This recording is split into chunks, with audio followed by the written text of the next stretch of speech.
also related to the fact that because of the very weak intervention in the first stage of the crisis, the margin of maneuver of the states to intervene further on became almost new. So what kind of austerity measures were taken at that time? There was a first wave, I would say, in 2008 and 2009 to balance public finance, to get as much as possible to budget consolidation or reconsolidation, and this was by cutting all the budgetary spendings, to enhance taxes, to reduce wages, to privatize, to enhance the VAT, and so on. In some countries, because of the structural advantages that are, I would say, historical in terms of tens of years, these measures had a certain impact, and this impact was quite positive. So budgetary reconsolidation was possible. In other countries, unfortunately, this first wave of measures was not providing results. So in the second stage, debt pressures became increasingly important in all these countries, especially Greece, Ireland, Portugal, and some of them were compelled to ask for foreign assistance. This happened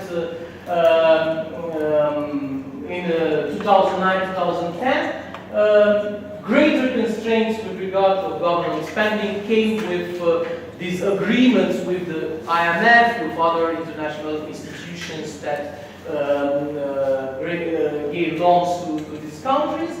And this was even dramatic in some countries because there was a reduction of the minimum wage, reduction of pensions, of defense spendings, public sector bonuses, and so on. In other countries, as you will see, even tougher measures were taken. Okay. Now let's concentrate a little bit on the case of Romania. The case of Romania is interesting because of this combination between structural problems and an ideological overwhelming capacity of neoliberalism to impose all the stages in the configuration of public agenda and in imposing the solutions that came with the measures that were undertaken by the governments. Well, the crisis in Romania, because of this hegemony of the neoliberal thinking as a brutal reaction against one of the toughest communist regimes that Central Eastern Europe had, was to say that actually guilty for the crisis are not the private banks, are not the international fluxes, are not the speculators, but rather the fact that we have a very generous welfare state. A generous welfare state providing for everybody the means to survive and even to live, which was actually, in terms of figures, as compared not to Western Europe, but even with Central Eastern Europe, completely false. But still, this element of the public agenda was very much prompted by the public servants, and especially by politicians. And so, the first wave of measures were targeting this budgetary calibration and alleviating the pressures from the private sector. The diagnosis was the following: the private sector suffered because of the crisis, which was correct. So let's try to alleviate the pressures from the private sector by trying to put more pressures on the public sector. The public sector became immediately unproductive in the public discourse, and the private sector became the only productive sector, which actually is to some extent true, but to another extent false, because after this recalibration of the budgets, and after trying to alleviate the pressures from the private sector, the results, as we will see, were unsatisfactory, were maybe on a very short term satisfactory, but on a long term unsatisfactory.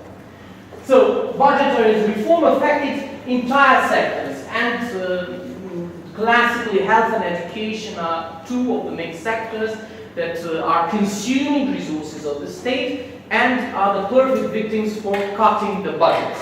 So they cut the budgets of universities and especially of primary and secondary education. They cut the budgets of health institutions.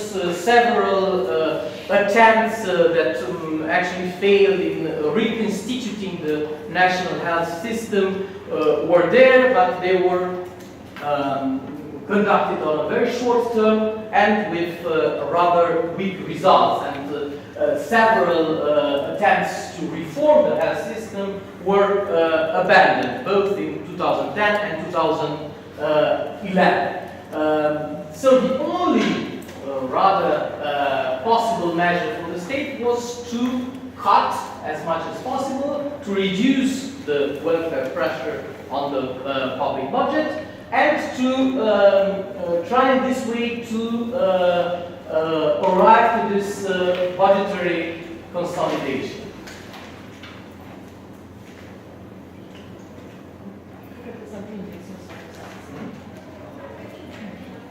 Thank you. So, the first signs of the crisis in 2008 were ignored, and this is a problem concerning our schedule, our program. The first signs of the crisis were ignored in that in 2008 we had parliamentary elections with huge, very important outcomes for the main public politicians, and because of that nobody had the courage to admit in 2008 before the elections that we were in a period of crisis or at the beginning of a crisis. So even some figures were quite obvious. The public institutions were forced to ignore as much as possible the first signs of the crisis.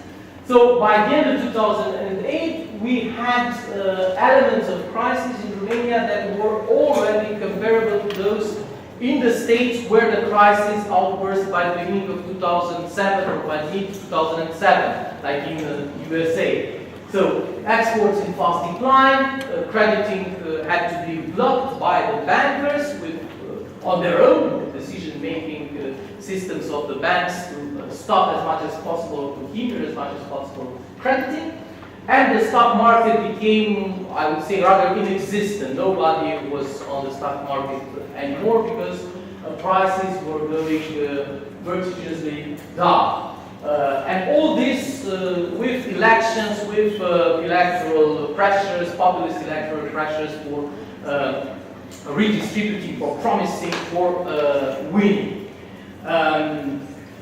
As a result, as early as in the spring of 2009, so after the elections that took place by the end of 2008, it was obvious that what was still in the budget of the state was impossible to finance with that the entire year that was ahead. So Romania requested the assistance of the IMF, and then with the assistance of the IMF, complementary as opposed to what the IMF suggested, or let's say as an added layer to what the IMF requested in terms of budgetary discipline, we added two of the worst measures that ever existed within national system. This was the increase of the VAT from 19% to 24%, and the cuts of the salaries of the public functionaries, officers with 25%. In Greece, at the same time, the 13th salary was not any longer given to the public officers, and everything blocked in Greece because of that, because of the strikes, because of the huge riots that we all know about. Well, with these two measures, the very placid Romanian public was still not very reactive. I would say, for instance, the most important meeting of the labor unions convoked in Bucharest in September 2010 gathered all together with everybody in the entire country less than 30,000 people. And in Greece every day there were about 2 million people, half of the population of Romania, in Athens to protest against the measures of austerity. So these measures, especially these two, so going up with the VAT to 24% from 90%, and cutting the public salaries with 25%, had a short-time effect, and it was a trompe-l'oeil effect, actually. A very short-term effect, which was to correct on a very short-term imbalances of the budget. So the budget was on the, let's say, straight line, month by month. If we start with September 2010, and the public politicians believed that these were the premises for relaunching the economy. Unfortunately, on the medium and long term, we had, and we still have, depression. Depression because investment decreased, depression because civil servants became demotivated, and with all the fires within the civil service, most of them worked and still work just to preserve their jobs and not to do something else. Youngsters became discouraged, and despite of the crisis in Western Europe, we had more young people leaving Romania in 2010 and 2011, and unfortunately unemployment increased. And if we look at this chart with the effects of the austerity measure, the impact of austerity measures in the European Union 27 and in Romania, and we compare with the last year, and if we compare with the previous quarter, we see that actually on the blue line there, the European Union, both in terms of comparison with the last year, with the last quarter, European Union 27 had like a smooth way, a macro stabilization, whereas Romania had some moments of peak when, from one quarter to another, because of the effects of the 2010, the end of 2010 austerity measures. But starting with the third quarter in 2011, everything dropped, and this continues to drop to be under the level 0 at present. The same goes with the budget deficit evolution as compared to the GDP. We see that the GDP is going up as much as possible after 2009, after the failure in 2009, and at the same time the budget deficit is not correlated enough with the evolution of the GDP. So actually, the budget deficit and the GDP reflect the combination between the public policy that is conducted by the government and what happens in the real world of economy. So the conclusion is that there is no correlation between the measures, the anti-austerity measures, on the long term of the government and what happened actually in the field. Well, employment is a key element here. Why is employment a key element here? Because of the special conditions of Romania regarding the employment market. Well, Romania is different, and we have lots of figures that show that Romania is different in terms of occupation and employment rates. For instance, in the rural areas, we have the average in the EU of 50% of the population being occupied. So the rest of 50% in the European Union live at the countryside, but they are not occupied. Well, this rate is only of 36% in the case of Romania. Then the overall employment is at 80% in the EU as an average, and it is in Romania around 67–68% only. The self-employed workers occupy in the Romanian case almost 1/3 of the total population occupied in economy. So you have every third Romanian working on his or her own, without, you know, actually being too much on the white market, without paying taxes too much, without being able to have maybe a pension after 65 or 70 years. Well, this rate is half in the European Union, 16%. Moreover, in the rural areas, we have 33% of the total number of employees working in agriculture in Romania. They are half in the EU doing the same thing. So we have lots of population working in the agriculture, but working in the agriculture means everything. In general, means self-consumption. What is interesting that with the crisis, and this shows the precarious position of women in Romania,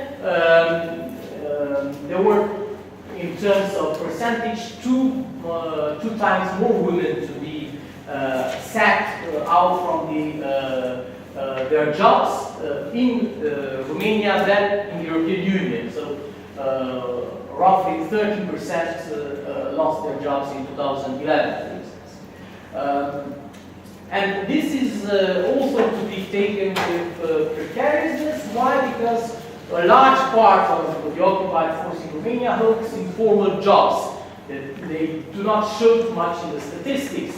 And their employment is, at the same time, uncertain. It could become seasonal, occasional, and is anyway precarious and difficult to be sampled for this kind of expertise.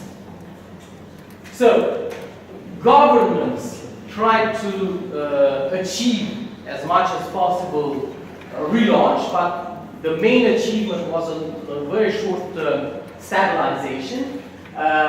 We see that, for instance, in non-agricultural workforce, because, as I said, agricultural workforce is very difficult to stabilize as an indicator. But if we exclude those that are presumptively working in agriculture, we had -15% in terms of job rate, which is a huge amount of individuals that actually lost their jobs, especially in the private, but also in the public sector. Well, unemployment, because of this ruralization of Romania, almost 3% of the Romanians went from the towns and cities to the countryside between 2009 and 2012. Because of this ruralization of Romania, the unemployment rate remains stable. It reached a peak in 2010, but it goes now in the average of the EU. But this is again some sort of illusion that we have because of these agricultural jobs that are really not proper work in terms of Eurostat statistics. Well, the explanations are also related to the fact that Romanians still work abroad, even if a huge amount of Romanians came back, another part of Romanians went away, and more in illegal paths that come back of migration, like in the 90s, and this low number of the unemployed people is also related to the fact that the pensioners outnumber the salaries, the employed.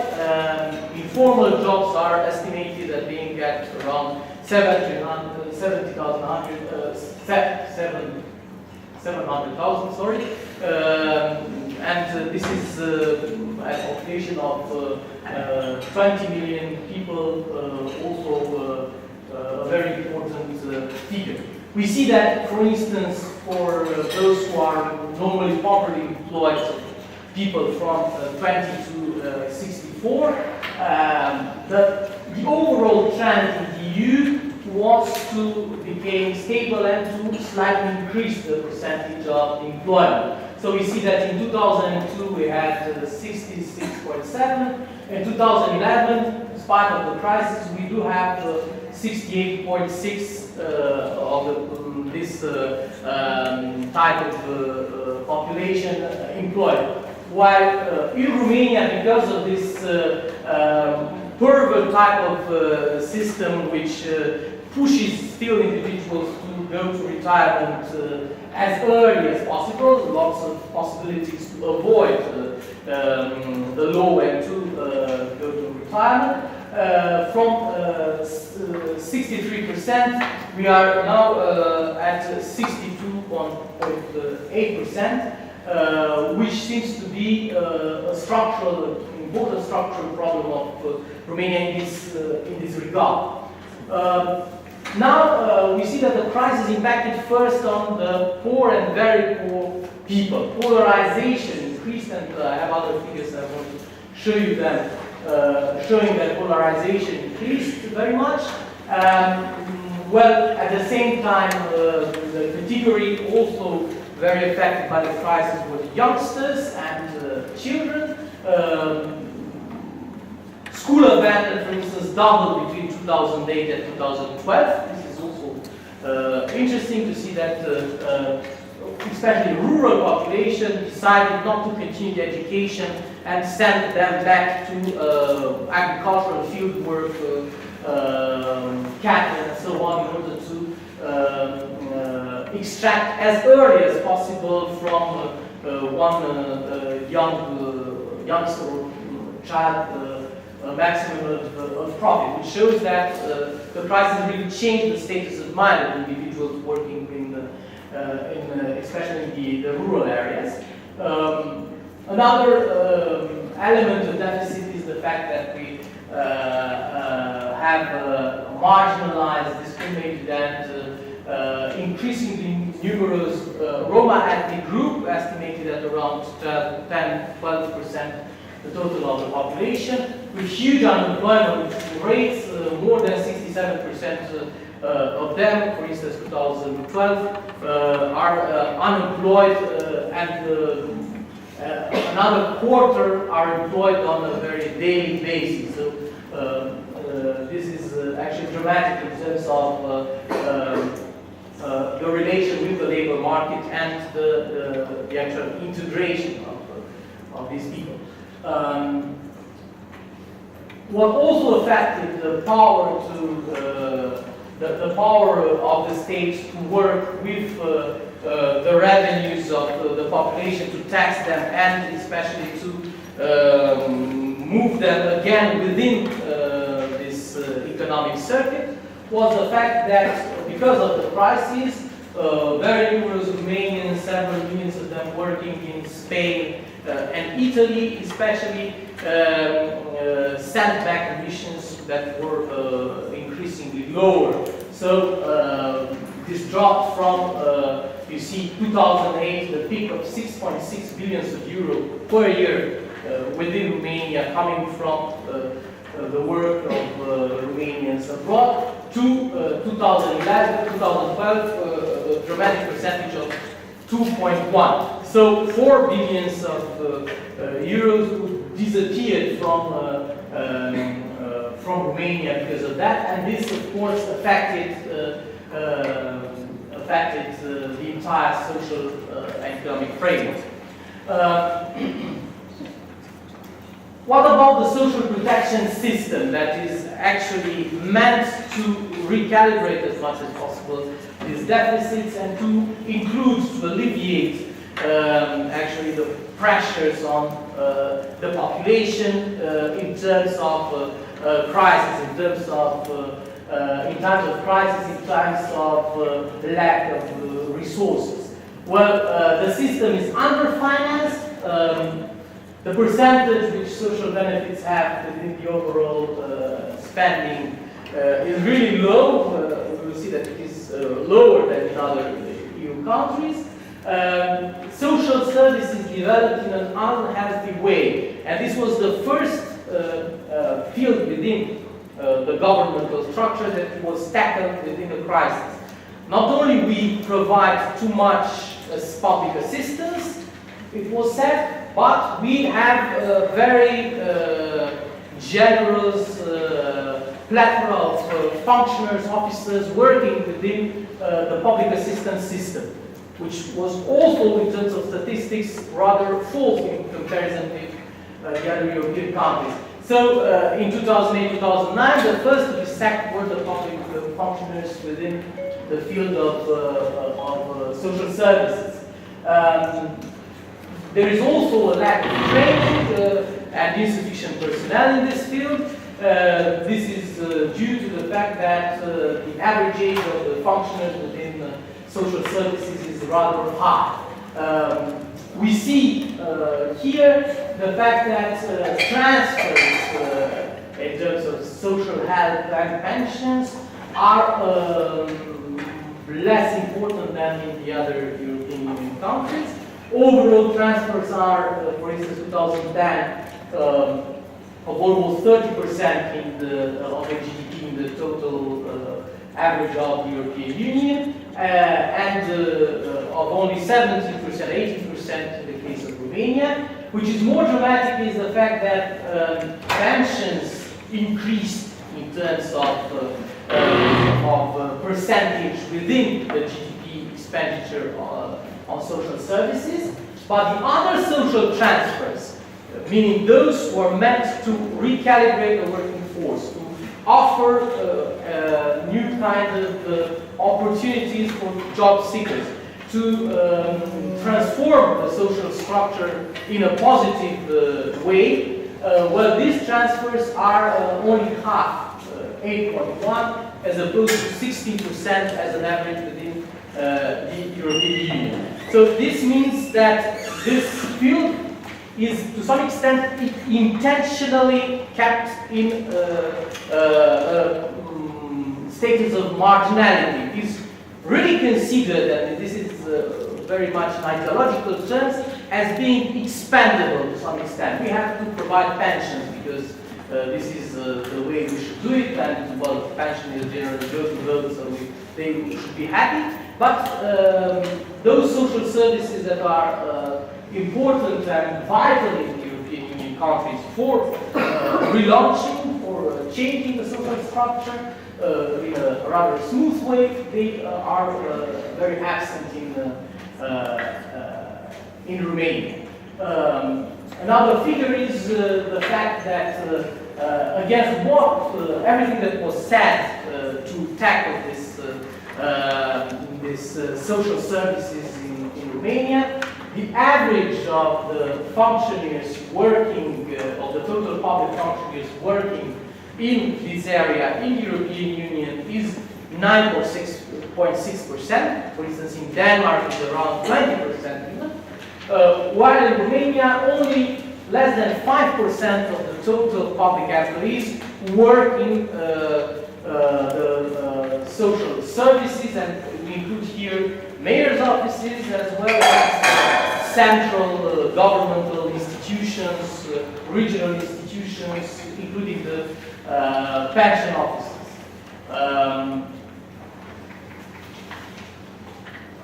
So let's see overall what were the effects of austerity measures in the EU, and also with reference to to Romania. Well, in the EU, especially in the Eurozone, there was a reduction of the budgetary deficit, and the average that was championed by countries such as Germany or the Netherlands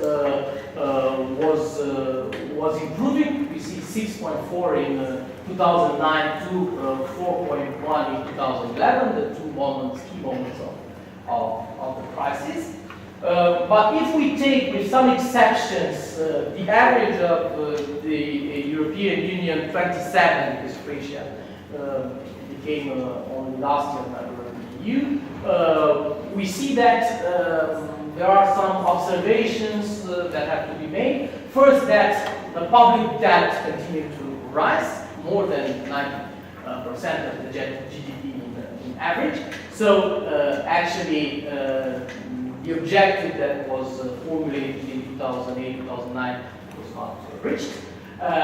Then the deviation of taxes produced on a long-term very negative effects on investments, both on local and foreign investments. So instead, investments were discouraged. They failed to stabilize public debt and favored unemployment. We still see that in the Eurozone, unemployment goes up to 12%. Of course, it is boosted by Greece, by Spain, now by France, for instance, and by other countries that have bad records in terms of employment. But all in all, it is still very high, and there are some exceptions: Denmark, Sweden, partially Germany, as we just noticed. But overall, the main effects of the austerity measures were quite negative. Well, in order to think to some alternative measures as opposed to what we have, both in the EU, that I will concentrate more on Romania, we have to see what are the main goals of both.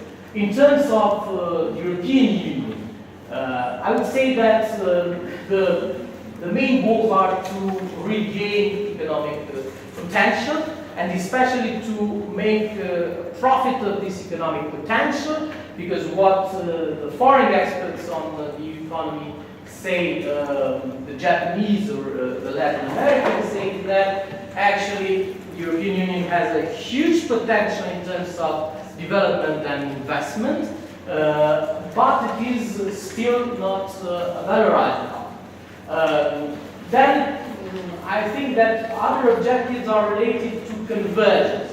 Convergence and homogenization were seen at the beginning as being some objectives that will actually take place as we go. So inherently, European Union will become more and more homogeneous because of this transfer through structural funds, through other means. Well, what we had with the crisis was polarization of the European Union itself. No wonder that some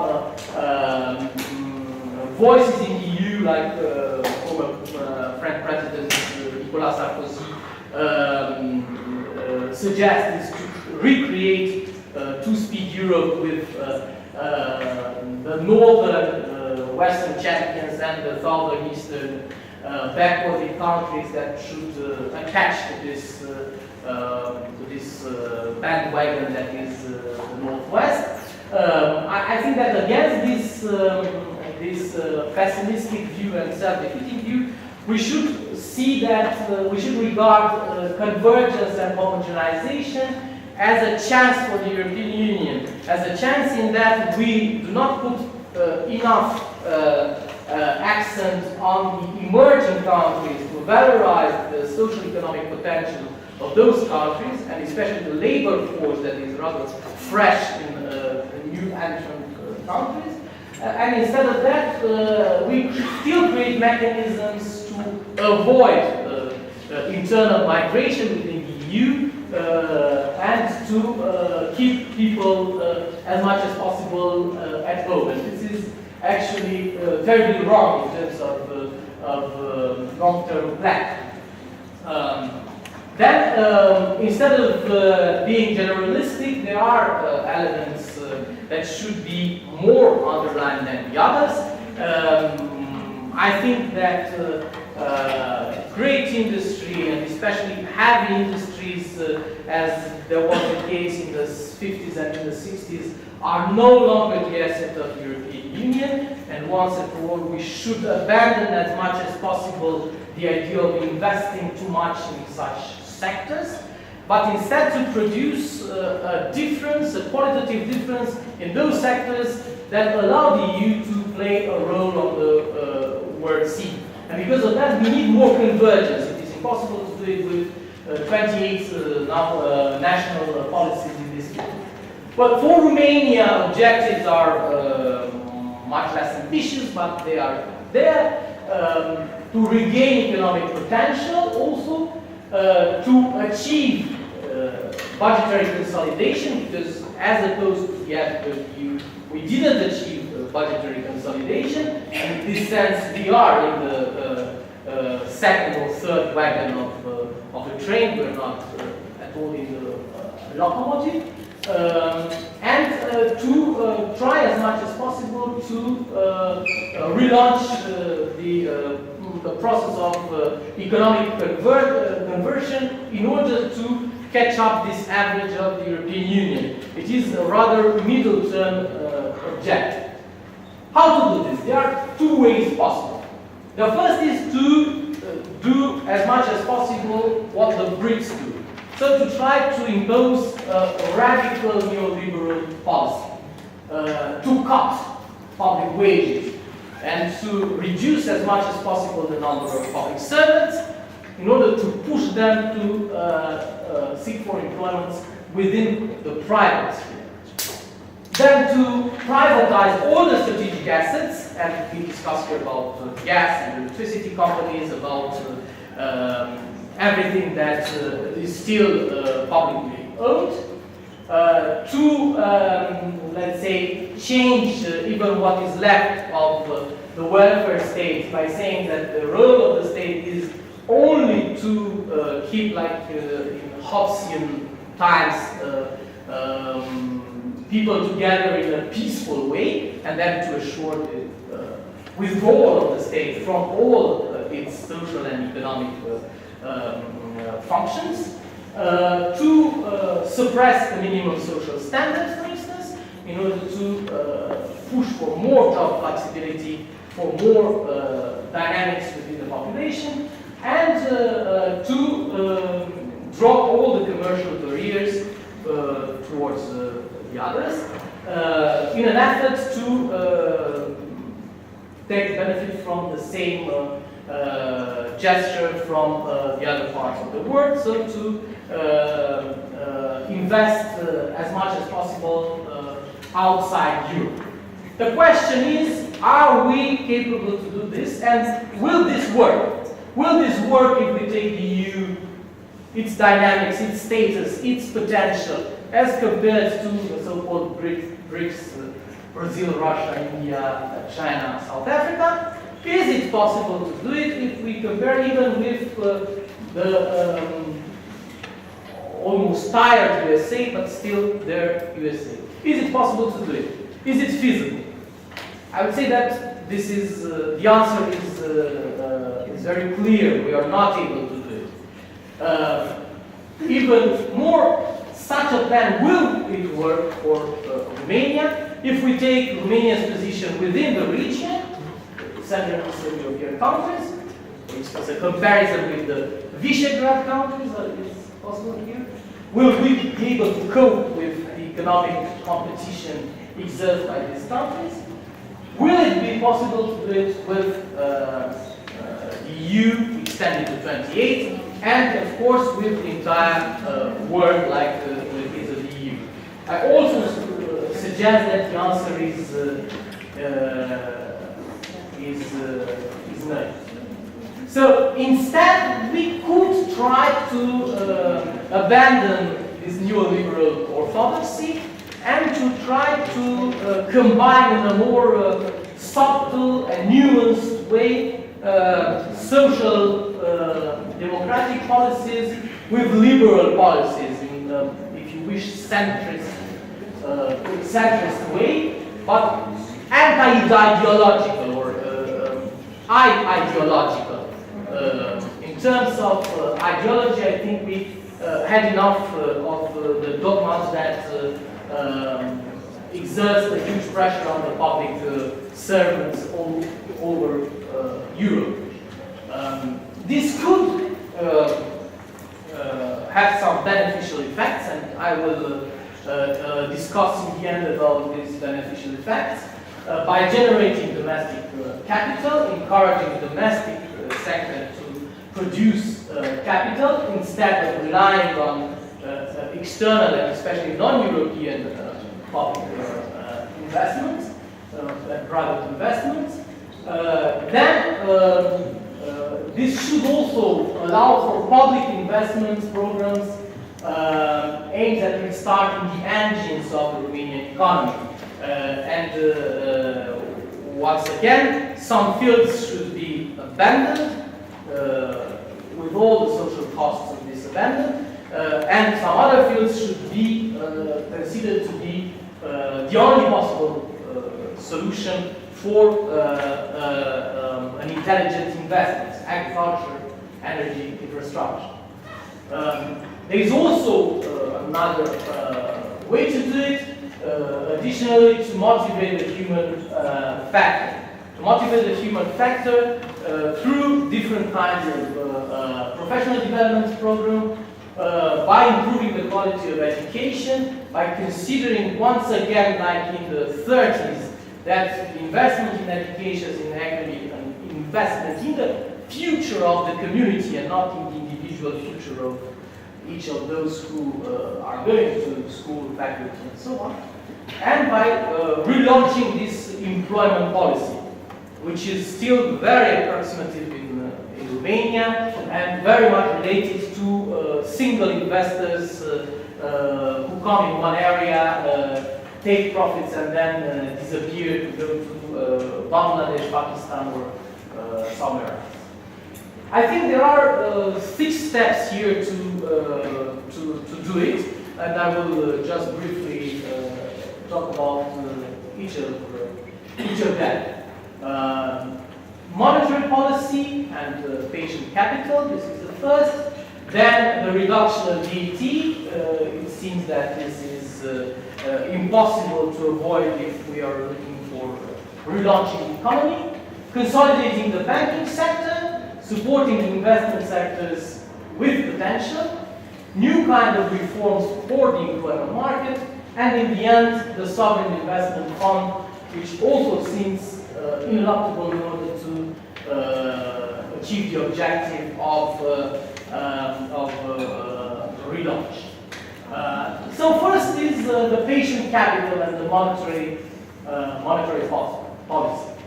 Well, the main priority of the government during the crisis and even before the crisis, and the philosophy of the Romanian National Bank as it is today, or as it was maybe yesterday, because the Central Commandment group just changed the council of the members of the national bank, so we may have another policy in the future. We don't know how it is. They have other profiles. But still in the past, monetarism was the pure policy. So the National Bank was there to avoid as much as possible devaluing the Romanian euro. This prevented, in a rather brutal way, investment abroad and exports, and this had huge consequences, especially during the crisis. And there was no interest in what lots of prominent economists in Europe define as being the patient capital. Patient capital means that instead of playing everything on one card in terms of leaving the fluxes influencing your own amount of money for investments, to limit the exposure on the markets, on the financial markets, and to, in this way, to avoid speculations, and to try to put the, let's say, the keys of investment in the communities themselves. Companies of medium size, families, local communities, local groups of action. Of course, this is necessary to be done in a period of several years. It can't be done in once of sun, but still, this kind of investment could change the type of approach in terms of international exposure to speculation and in terms of the individual behavior towards finances. We're still in a very bizarre combination between, on one hand, the impression of the individual that the state will protect him or her, so we will get a small amount of money in some secure bank, no investment because we have several crashes and this is danger for our future. And at the same time, everything happens outside the, let's say, open, wide circuit. So the extra money is private and remains private in terms of not being taxed as much as possible. Well, this substitution could also put this money on the wide market by, to some extent, giving bonuses for those who are putting their money in the official wide market, as opposed to what happens what happens today.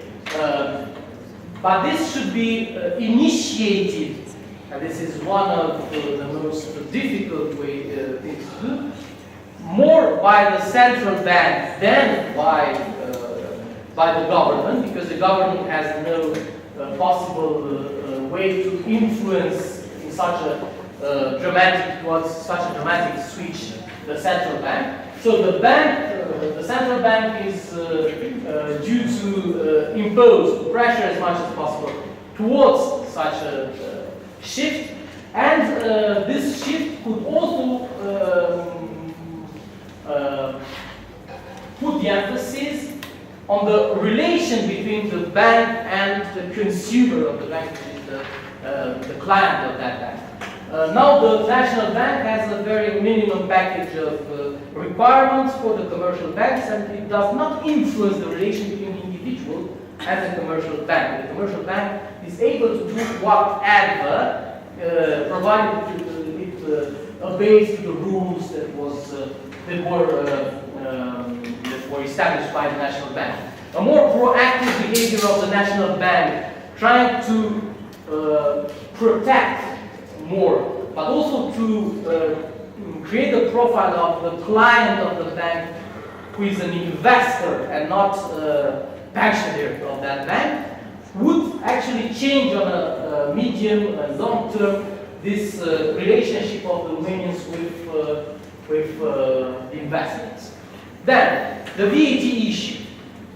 One of the central measures in 2010 was to increase VAT from 19 to 24%. This led actually in the entire Romanian economic and extra economic system to a crisis. Because according to several figures, more than 1/4 of the small entrepreneurs moved their activities from the white market to the black market in order to avoid taxation. And this decision was made more than 90% because of this increase of the VAT. And especially, what is striking especially is the fact that, as you see here on this chart, Romania is the second poorest country in the European Union. Only Bulgaria, only Bulgaria is behind. But at the same time, Romania has one of the highest VAT rates in the European Union. So actually, by trying to change, sorry, it doesn't go back.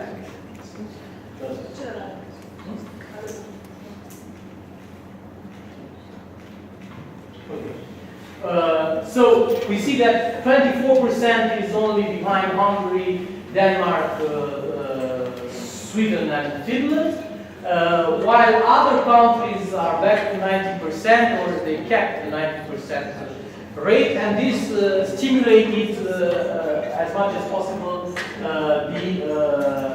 the investments. So this measure will in the end assure as much as possible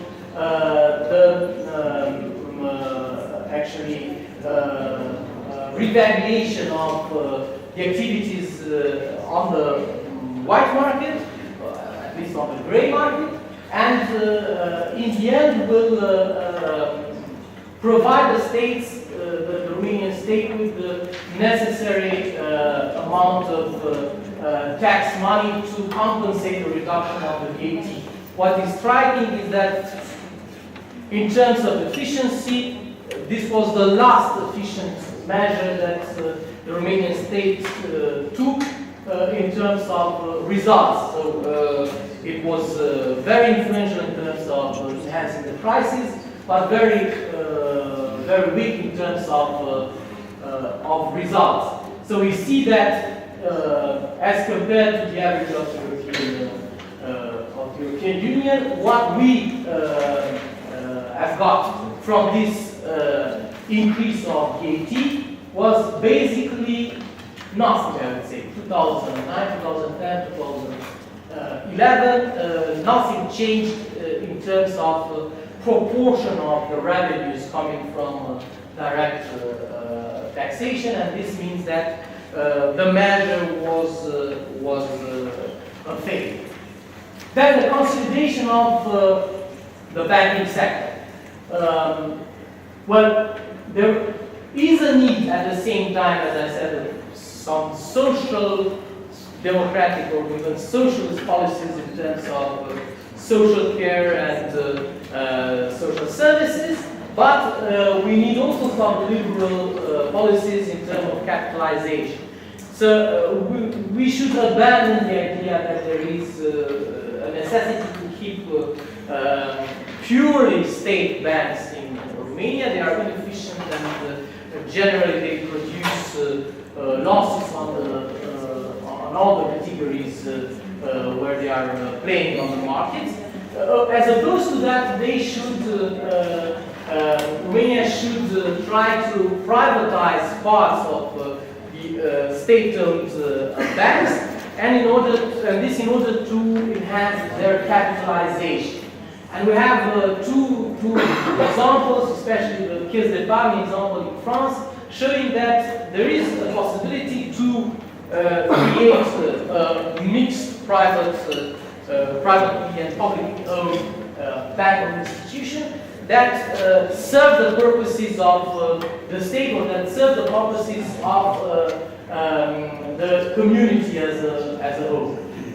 In 2010, in spite of the crisis, there was a project to buy two of the banks in Greece. This would have been, I think, a very good idea, and this kind of investment abroad in assets that could produce in the end profits should refinance as an effect the Romanian economy. Romania has also foreign investment bank, Exim Bank, which is more or less a bank used by the politicians to hire their wives, their sons, and nothing else. Instead of this behavior, we should rather put an emphasis on this bank as an investment bank, as it is in its very normal purposes. So to support Romanian entrepreneurship abroad, this means that we should switch from a country waiting for investments from outside to a country that invests, has a proactive attitude towards investment, at least in the area. And what is not used also are these formulas of crediting the financing of the economy. After communism, everything that was cooperative, everything that was common in terms of joint investments of private individuals, small communities, was discarded as being reminiscence of communism. This is completely false, and we see that in Europe, those who succeeded in fighting the crisis, the best are these locally established enterprises that invest, that extract profits, but that in the end return these profits in a long-term smooth way towards their investors. So in terms of long-term strategy, there is a need to change. Then some particular sectors like energy, infrastructure, transportation are to be emphasized as being the only possible option. The Romanian state is in front of a paradox. It has money to invest, but it has no strategy of effectively and efficiently investing that money. In that investments are pulverized, are not concentrated, they are pulverized, and they generally fuel particular interests. Or if there is an emphasis on specific sectors of activity in terms of economic productive sectors in which we should invest and from which we should extract profits, as we consider that these make the difference in comparison with other countries, then we have a new philosophy and the long-term strategy. And this could lead in a medium terms, 8 to 12 years, to the reindustrialization, but a reindustrialization that is sectoral, it is intensive, and it is, I would say, oriented towards fields in which we are really capable to be competitive with the others. Instead of that, we should recalibrate everything that doesn't fit this measure. This is long-term strategy. Otherwise, the convergence standards and even the convergence standards that are more lax to join the euro are not a realistic horizon for us. Now, in terms of employment, the switch should be done from job flexibility. And we just had the lecture from the colleagues in the morning saying that job flexibility is an asset of Germany. I very much agree with that because Germany has the potential to invest in such a way that losses in some field are compensated with gains in other fields. And this flexibility is structural within the German market and has been structural for a very long period. Whereas in terms of what happens in Romania, actually the state has no possible means to keep this flexible market. This flexible market means that we sack people and people go out from the legal circuit, nothing else. They very rarely come back to the white market. That's why we do have a huge percentage of individuals not working in the open economy. And because of that, we cannot afford job flexibility. We should try to invest as much as possible in job specialization. Specialization in fields that are on a long term still productive, still needed. Whatever happens within agriculture, there is a need for labor. There is a need to produce, there is a need to increase the number and the quality of the products issued there. So we should invest in such fields that are on a long term at least theoretically profitable. At the same time, there is no correlation between the workforce and academia, and there is a general production of people that have BAs and even PhDs without being anchored into the labor force, into the workforce, and there is no correlation between the work market and the production of schools and faculties, and this should be correlated with specialization. For instance, one striking figure is in 2011, more than 40% of the Romanians face risks of poverty and social exclusion. This is more than 16% up to the average of the European Union. And this is also related to the fact that those people face risks because of their lack of consonance with the labor market. These worlds seem to be parallel, academia and the labor market, and at the same time we are producing rather flexible, rather general population with higher and medium education that has no specific orientation towards the labor market. And one of the last measures is the investment of the creation of a sovereign investment fund. The sovereign investment fund came, I would say, if I remember correctly, in the beginning of the 90s, by the end of the 90s, and then somewhere in 2003 or 2004. But each time that this idea was suggested, there were not enough resources and not enough strategic coherence within the political framework to subsidize the creation of such a fund. What is the advantage for medium-sized country with structural problems in having such a fund? Well, these advantages are related to its margin of maneuver. The measures I told you about are not feasible without the existence of the real possibility of the state to direct investments towards several sectors, to produce within global strategy and the European and global orientation of the country to produce results in a rather coherent way. Without being able to finance such a fund, we won't be able to reconvert in terms of employment and in terms of investments. And because of that, we have similar models. None of these models will perfectly work in Romania. There is a need of the economists to work on a feasible and adaptable model to the Romanian case.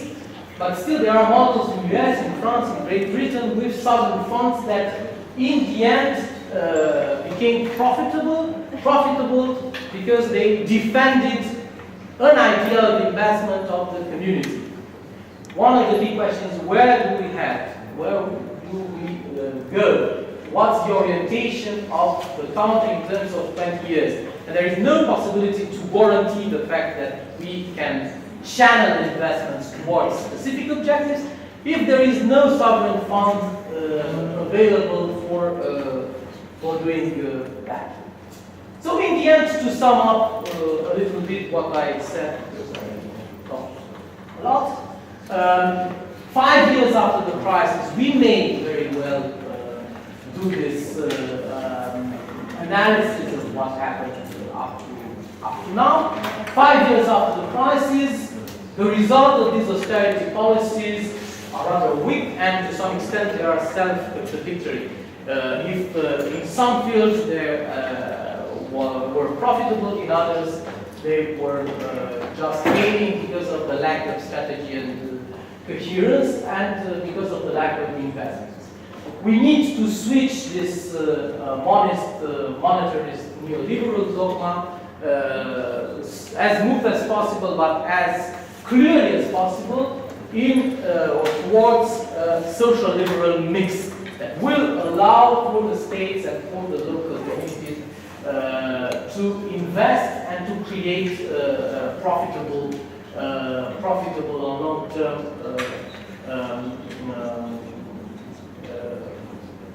enterprises and other units.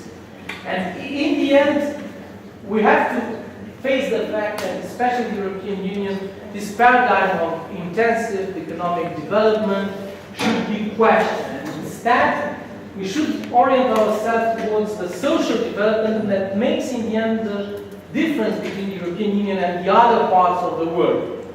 Nowhere else we had such a system of redistribution, social coherence, and long-term strategies like in the case of the European Union. If we ask ourselves, what is the added value of Europe?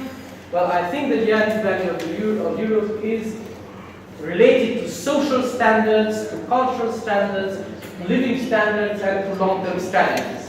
And unfortunately, after the crisis, and moreover after the 2000s, we abandoned such view that made the difference of Europe. So I very much think that we should come back to such analysis and try to provide Europe with the means it had before the crisis. Thank you.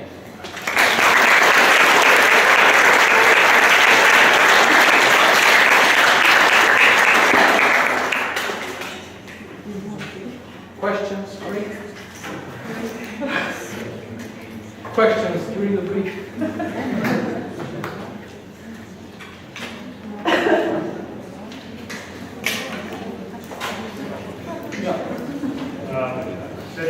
Thank you so much for this, I would say, really rich and informative presentation.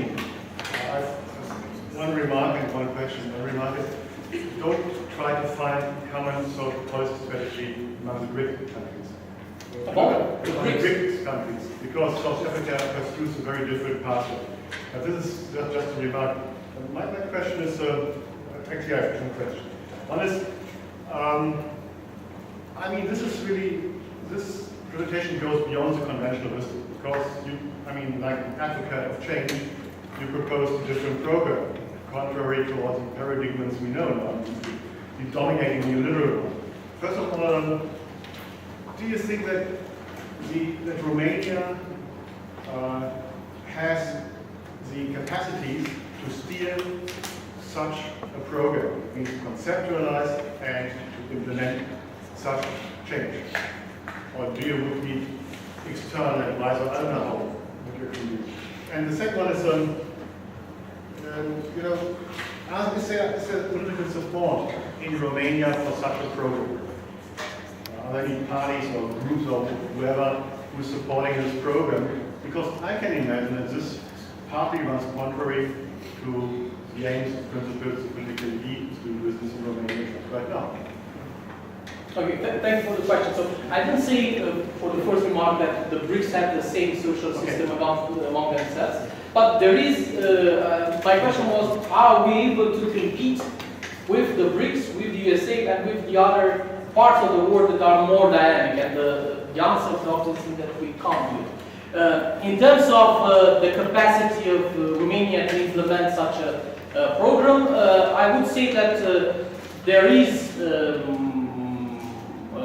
elite, especially younger elite of the Romanian even political parties, that is eager to perform change, because it's obviously true that there is no progress with the old kind of politics.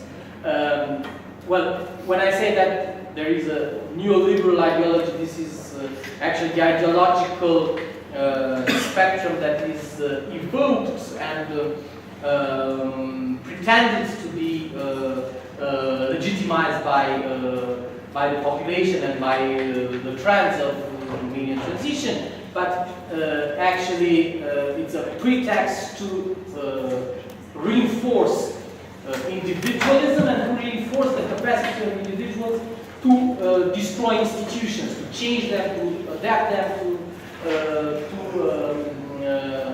to do whatever they wish with them. There is a young elite in Romania that really believes that change should occur, that with the actual means we have, it is impossible to continue. And so the potential, I think it's quite there. In terms of political will for the moment, no, I'm pessimistic. There is now a social democratic coalition that avoids to say that it's a left-wing coalition, mainly because it's not a left-wing coalition in terms of, let's say, ideological stances. But despite of that, they practice, let's say, neoliberal conservatism in terms of political measures. Paradoxically, we could expect more openness towards such measures from the, let's say, neoconservative opposition. And this is a generational thing more than something else. They are simply younger and more westernized in terms of education than those who are actually now in power. So the chances to have a programmatic document in one party winning the election with that, or with something similar to that, are of course near. But the chances to implement elements of such a program are there, potentially there, provided some changes occur in the major political parties. And because of the rapid changes within Romanian politics, it's not very unlikely to have such a scenario. Thank you for a very comprehensive report on the effects of the crisis and policies to adjust it. I wanted to ask, since increasing the VAT seems to be a very immediate knee-jerk reaction of European governments to the alternative to the crisis, it happened in Croatia in two ways. Do you have any specific data or overview on what effects that increase had? How much regressive effects it produced? Yeah, I have some data. I won't present that now. I have some data that I can provide you with. On a very short term, this change produced in the first, but really the first 4 months following the implementation of this measure, more money for the state. Because if you can't collect taxes, you do what? You increase the VAT and you cut the wages. These are the only two possible ways to get more money. But ever since the end of 2010 in Romania, this produced, as a boomerang effect, first, more than 25 small and medium-sized, 25% of the small and medium-sized enterprises went on the black market, so they simply disappeared from the register of commerce on each of the counties. This means that they went on the black market because they didn't convert to other activities. That's serious. And the effect was that in the end, the chart presented there, in the end we had actually almost the same amount of money collected by the state from this direct way of taxing than they got before. So the results were rather nil in terms of taxation, but they were huge in terms of employment and in terms of long-term taxation. Because I expect that, for instance, 2015, 2016, with all these mechanisms, the level, the capacity of the state to tax VAT to go even even down. So it's one of the worst measures that they have taken.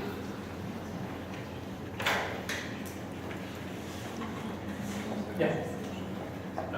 I see one great problem at the meaning of burden for the economic as well as social development, and this is the brain drain. So the brain drain. Brain drain. So more and more doctors from Romania go to Western Europe and to Germany. And the question is there any strategy to reduce or to stop the brain drain? So this brain drain exists and has always existed. It reaches peaks in some sectors like in the health system, but at the same time, despite this brain drain, they are still, let's say, not enough, but at about 50% as needed personnel in these sectors that are most affected by the brain drain. The process will continue. There are national strategies of investing in areas, for instance, in research. There were scholarships, there were people coming back for after 20 years in the United States, for instance, coming back working research in Romania. In the health system, I think it's something apart. It's such a disaster, and it is managed in such a, let's say, incoherent way that it should be either completely privatized or completely reshaped in terms of activities. So it's and here we have the pinnacle of the brain drain. But for the rest of the sectors affected by brain drain, I don't say that this is normality, but it is rather in the trends of what happens worldwide. It is in the trends of those who go from France to the United States, less the case of Germany, but still there are lots of Germans migrating to better placed states and so on. A little bit louder.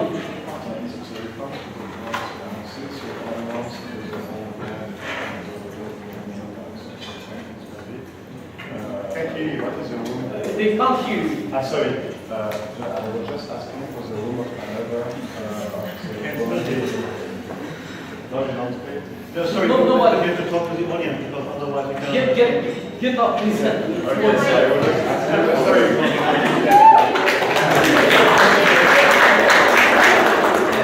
was just asking for the room of another of the Romanian government.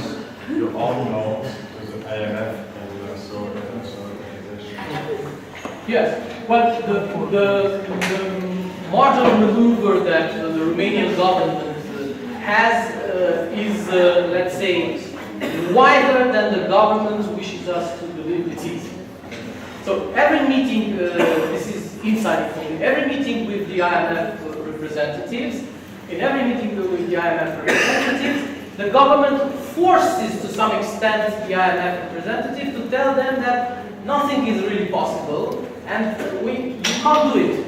And if there is a smaller indication that it is the IMF preventing us to do something, then all over in the press, the government says, well, it is the IMF, it is impossible to do. We have this agreement, you don't want to destroy our international credibility by not signing again or reconducting the agreement, so we stay to stick to the initial plan.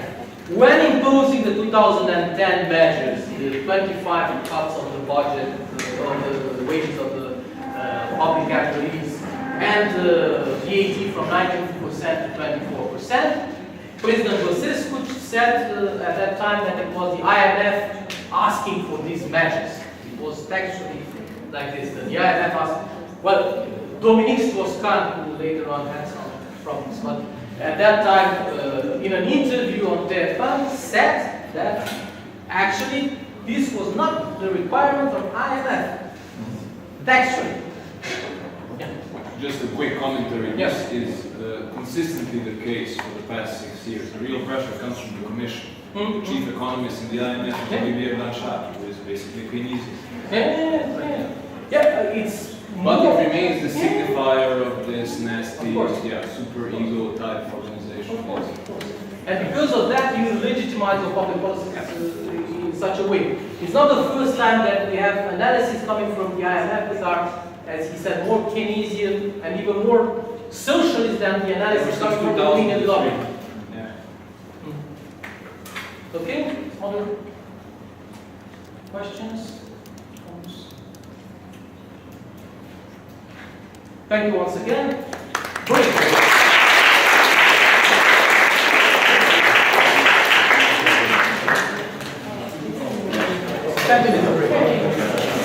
Since I use the